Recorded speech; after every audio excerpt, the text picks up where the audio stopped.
Welcome to the Head Over Heels podcast, dedicated to helping you build the business and life of your dreams. We'll be sharing tips on management, leadership, strategy, marketing and mindset, and much more. Let's get started. Welcome everybody to the Heads Over Heels podcast.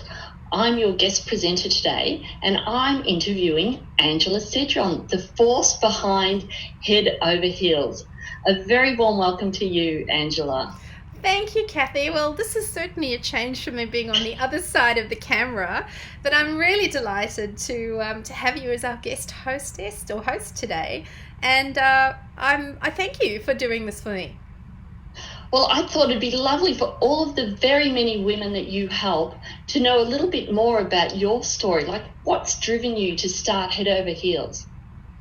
Well, Kathy, I was a single mother from the age of 20. So my son's dad was killed in a car hijacking in Africa when my son was 6 months old. Wow. And my career has very much been dictated to by that. You know, I've never had the opportunity where I can take risks and start a business, do things like that. Up until recently, my son is older now. The other thing, of course, is that I know the sacrifices that women make to raise a family, and particularly financial sacrifices. And 1 in 3 women in Australia, the US, the UK, basically the Western world, 1 in 3 over the age of 45 live below the poverty line.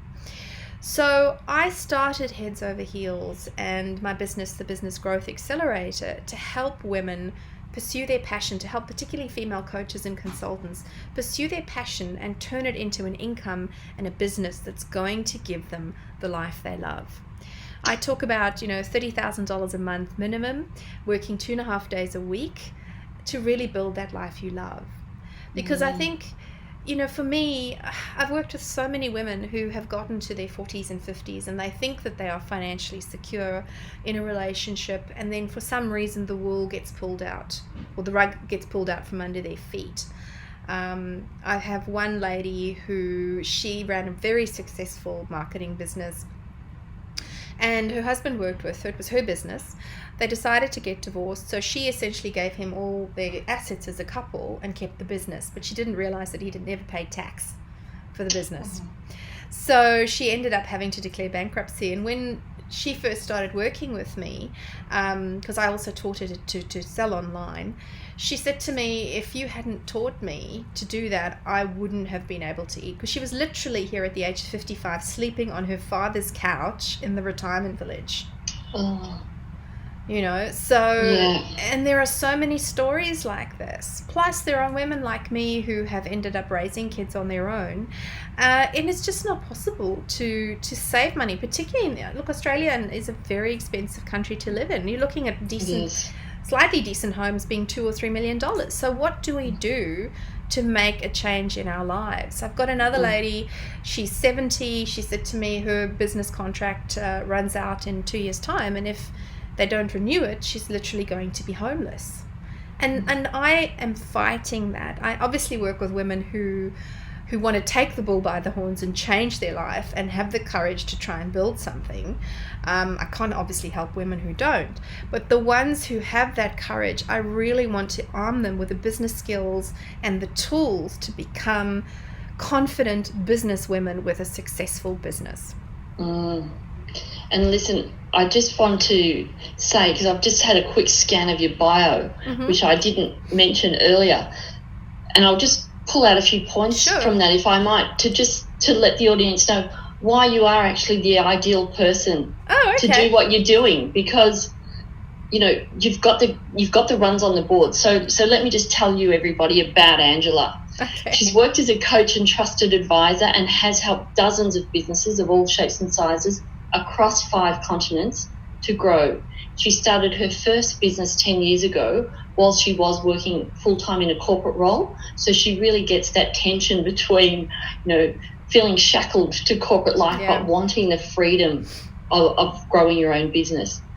Today, she coaches and consults to female coaches and consultants, as she said, helping them take their businesses to at least $30K a month and working 2.5 days a week.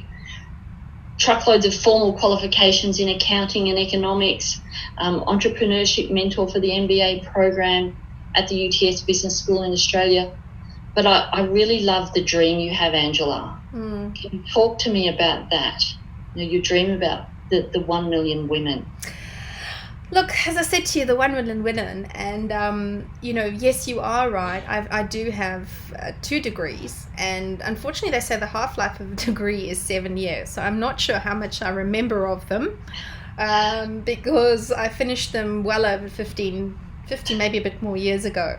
So you don't actually need those degrees to be successful in business. No. But you do sometimes need someone to help and guide you, because otherwise you're basically fumbling around in the dark, or basically shuffling deck chairs on the Titanic.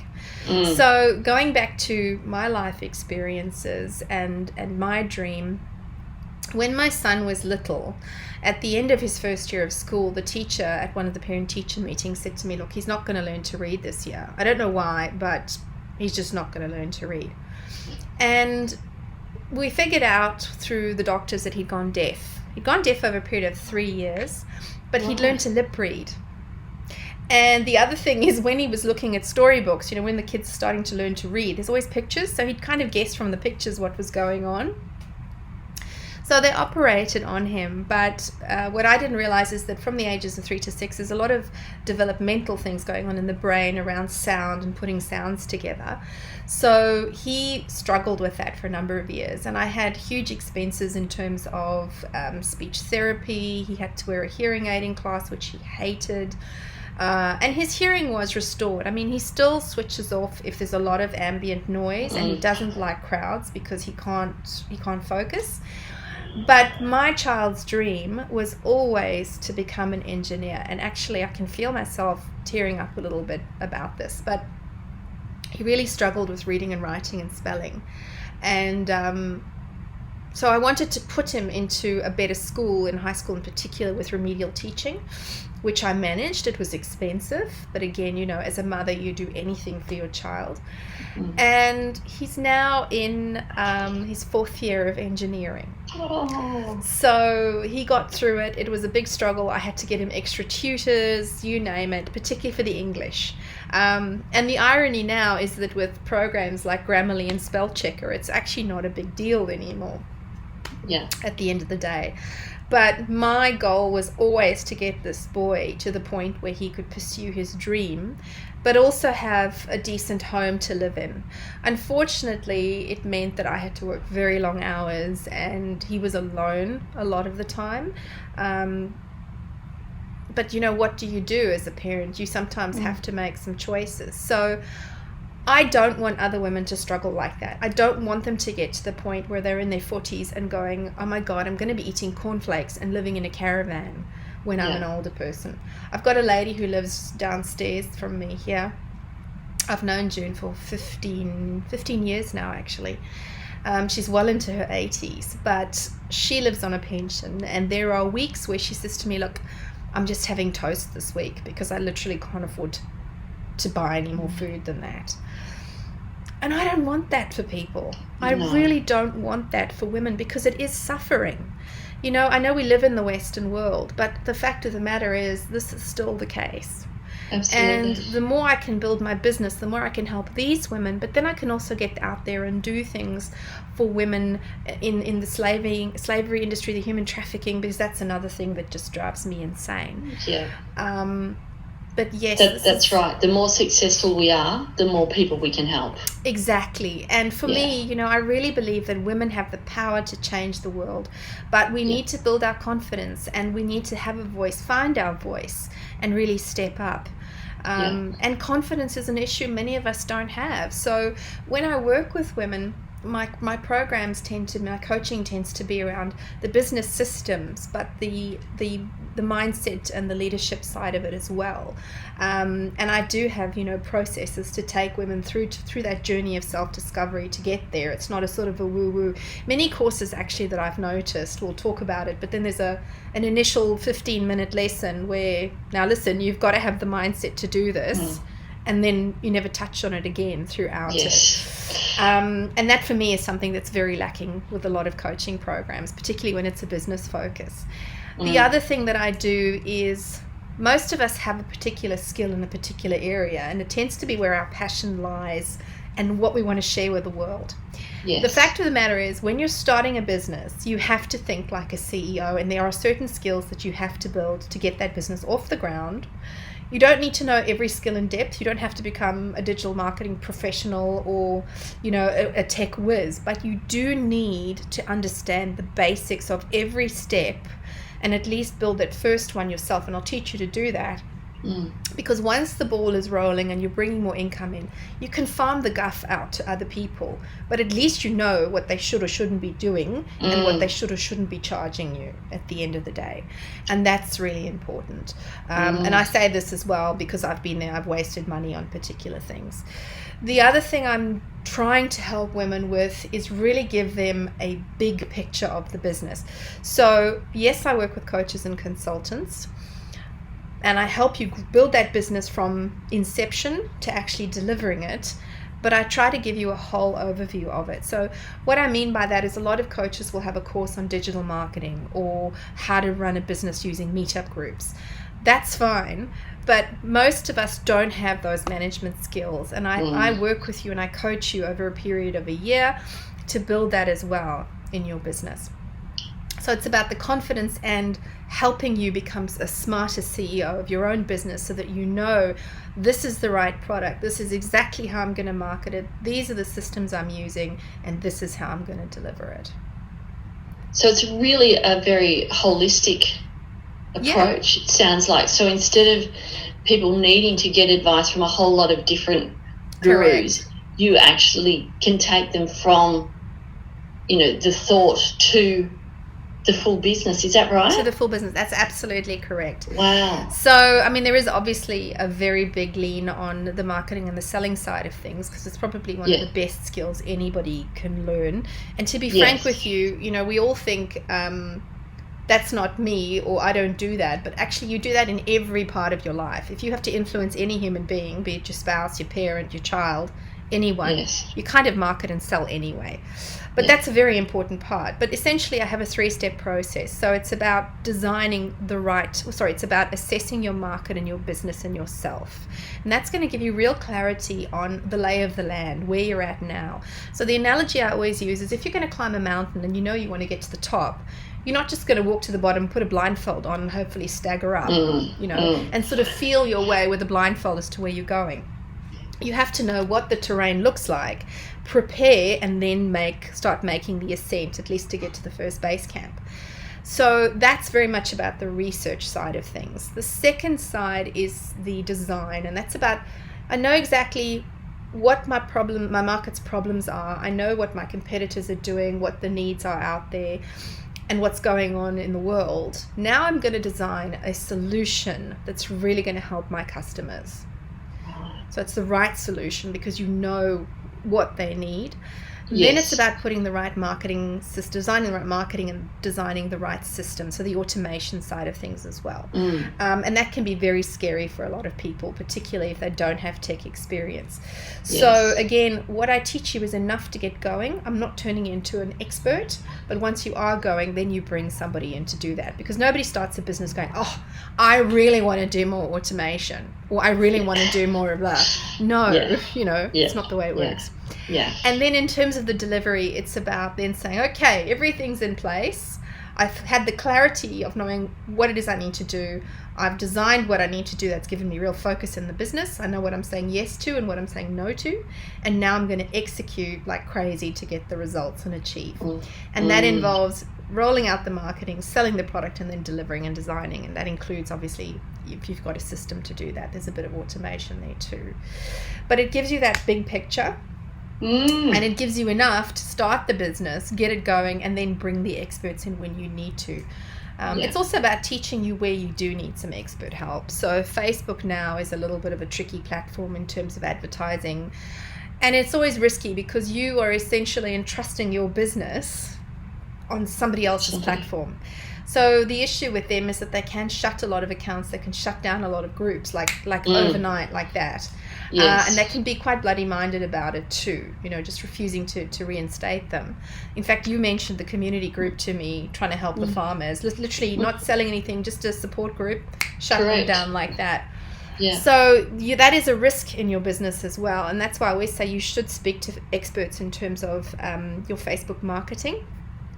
But there's also things you need to know when you run your groups as well. And of course, how do you mitigate that risk? So you need to get those people into your list as soon as possible, because your list is something you own. You don't own your Facebook group.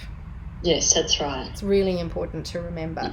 Yes. So there's a tip for actually the ladies who are watching now. If you do have Facebook groups or anything like that, be very mindful that you don't own that group. It can disappear overnight. Make sure you have ways of communicating with those people outside of Facebook as well. Yeah. Yes. So it's always worth having a couple of strings to your bow in terms of your marketing side of things too. And of course, you're selling, how do you develop the confidence to get on a call and talk to somebody about the problem that they have? Yes. Or, of course, the other thing is that video is becoming so prevalent now. 95% of people who interact with social media do so on Facebook, and they use video. Plus, if you're designing a course, how do you build the confidence to get on video and talk to a camera as well? So we teach you those things as well. So there's a whole lot of things we do deal with, but basically, if you think of it, it's a business in a box, and I work you through the whole process, not just from the systems perspective, because a system is an easy thing to put in place. It's literally just putting steps in. It's about the confidence of getting through it. And of course, the resilience, because there's always going to be bumps in the road, the resilience to push through and keep going so that you do come out the other end with this really successful coaching business. And I love that saying, it's a business in a box. Yeah. Because that's exactly what people need. But I think the other really important thing about what you do is, particularly when we're starting, that sort of solopreneur journey is a very lonely journey, or it can be. It is, and particularly if we've come from a corporate setting or somewhere where you have people around you, it's very easy to lose your way or to procrastinate or spend your days and your time, energy and resources in unproductive ways. To have someone like you who can actually help shape that and really provide a good focus, as well as guide, what's worth spending money on and what's not, because we know we're bombarded by a million choices about, you need this for your business and you need that, like knowing what's actually going to make a difference. It's confusing. But also, help hold you accountable so that you actually start to deliver on what it is you want. Yeah. Actually, there's a couple of things in there that sort of sparked an idea with me. So yes, the first thing you mentioned was, there's so many bright, shiny objects out there. It's like, oh, there's one and there's one, and we dabble in things. I'm going to do a bit of oh, it's not working. Well, okay, there's another ad. Let me go off and do this, and let me go off and do that. And focus is very important. You kind of have to commit to one thing and be bloody minded and really stick to it and give that a good go. The second thing, of course, is I think I've lost my train of thought. What were we? So we talked about the loneliness factor.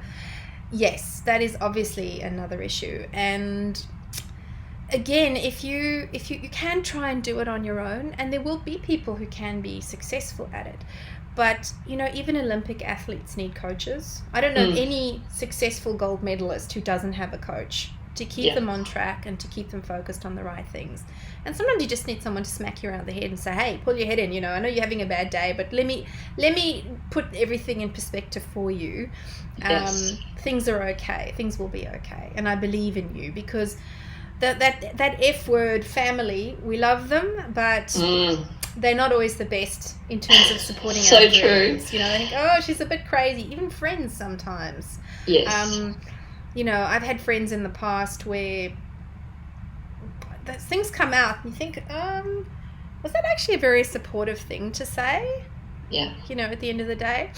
So you do sometimes need a third party who's going to help you, who's not your friend, but who is there and is committed to you being successful, whether it's in your business or whether, like you, it's helping you really find your mojo and putting joy back into your life. You've got someone to talk to at the end of the day. And for me, I do give my clients access to me, which again is something a lot of coaches don't do. I think you also give your clients access to you too. And that's, everybody's moving to the mass sort of commercialization side of coaching, but we still give our clients access to us where they can talk to us as well. Yeah. So that makes a real difference too. It does. That personal connection and accessibility when people are stuck, being able to actually reach out for help is invaluable. Yeah. And, you know, they also, when they get stuck, they lose their confidence. They don't see the wood for the trees. They think so it's just moving out of that. So if you're there ready to hold their hands through that, and you've already walked this journey, exactly. You know the moment, the crisis of confidence that people have, you know, what it is like to be running your own show. So I think that is one of the things that makes you so good at what you do, Angela, and why the people that you work with absolutely love the support you provide, the structure you provide, but also, as you said, you know, the belief in them. Yeah. You know they can do it, and you hold that space for them even when they're sort of dithering themselves. Look, I guess it's a bit of a downfall for me. One of the things about me is that I am an empath. And I do really care. You know, I take things personally and I take people on board, and then it's not just about their success becomes just as important to me as it does for them. And maybe this is egotistical, but I get a real kick out of seeing people's lives change. Absolutely, yeah. You know, for me, it's really the joy of what I do at the end of the day. Even for most of my clients, they have exactly the same thing. I know I talk about $30,000 a month, blah, blah. You know what? Money is not important, but what money brings is the freedom to make choices, and it eliminates the stress of worrying about how to pay the next bill. Yes. So it's almost like you've got to get that barrier out the way so that you can focus on doing the things you love at the end of the day. And of course, you know, the more money you make, the more people you can help. Correct. You know, I really want to get out and I want to help more girls get educated in the world. And it's not expensive. I think it's something like $150 a month with UNICEF will actually pay for a bicycle to get a girl to school. $50 a month pays for pads for 6 girls so that they don't miss school when they have their period. Yeah. And so these are all things that, you know, I can't do unless I'm earning enough income. Yes. Which doesn't make sense at the end of the day. Absolutely. So really, even when people come along and they look at my course and they go, oh, you know, it's not about being greedy. It's just about I'm fed up with living from bill to bill. And, you know, many women have this problem. It's like, how do I pay the rent? How do I do that?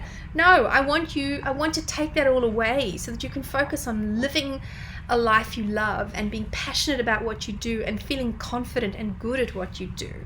Yeah. Exactly. So, yeah. So that's really me in a nutshell at the end of the day. Well, that is absolutely beautiful. And I think my takeaway from our conversation is really what a big heart you have. Oh, thank you. You know, and that you do, and it's so obvious that you do care so much about the people you serve. And so it's not, you know, you've got all the expertise your clients need, but you also are with them.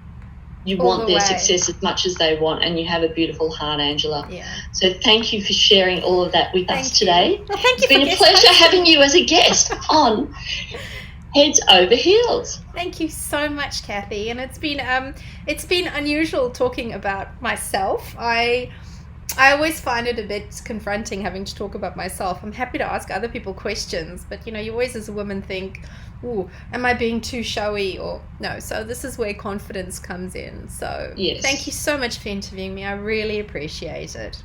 My pleasure. See you later, everybody. Bye. Bye. This episode of Head Over Heels, the podcast for female entrepreneurs, has ended. But be sure to subscribe for more business strategies and tactics to help you create the profitable and successful business and life you've always dreamed of. And don't forget to rate and review so we can continue to bring you the best content. Thank you for listening, and we'll see you on the next episode.